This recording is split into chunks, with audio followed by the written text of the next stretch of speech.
సినిమాల నిర్మాత దిల్ రాజు సార్ ఏమంటే ఎఫ్‌డిసి చైర్మన్ అయ్యిండో, కష్టాలని ఇంటి ముంగట లైన్ కట్టి నిల్సున్నట్టే ఉన్నాయి.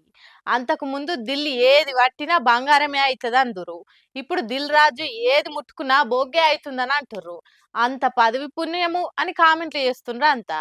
దిల్ రాజు సార్కు సినిమా కష్టాలు ఓదానెంబడి ఇంకోటి వస్తున్నట్టే ఉన్నాయి. ఇప్పటికి 4 రోజులాయే దిల్ సార్ ఇంట్లో వాళ్ళ తమ్ముడు చుట్టాలిండ్లల్లా ఇన్కమ్ ట్యాక్స్ వాళ్ళు సోదాలు చేయబట్టి దిల్ రాజు లెక్కల పుస్తకాన్ని అక్షరం పొల్లు పోకుండా కాగితాలన్నీ మర్రేస్తుండ్రు. పన్ను కట్టిన లెక్కలకు సూయించిన లెక్కలకు తేడాలున్నాయా ఏంది అని మొత్తం ఎంకలాడుతుండ్రు.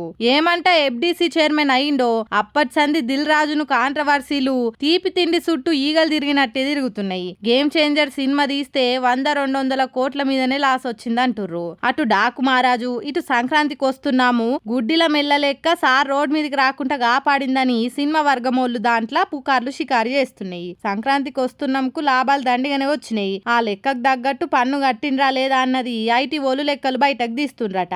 అయితే దిల్ రాజే కాదు పుష్ప సినిమా తీసిన నిర్మాతలు మైత్రి నవీను శంకరు ఇండ్లల్లా పుష్ప సినిమా డైరెక్టర్ సుకుమార్ ఇంట్లో కూడా ఇన్కమ్ ట్యాక్స్ వాళ్ళు సోదాలు చేసిండ్రు. కాగితాలు కమ్మలు బానే మర్రేసిండ్రు.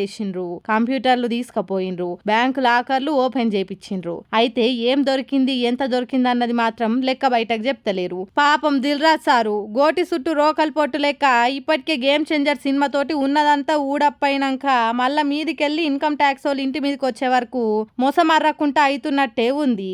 జనాల కష్టార్జితాన్ని టికెట్ల రేట్లు పెంచుకోనికే తీసుకున్నందుకు ఇట్లా కావాల్సిందే అని కూడా నెటిజన్లు కొంతమంది కామెంట్లు చేస్తుండ్రు.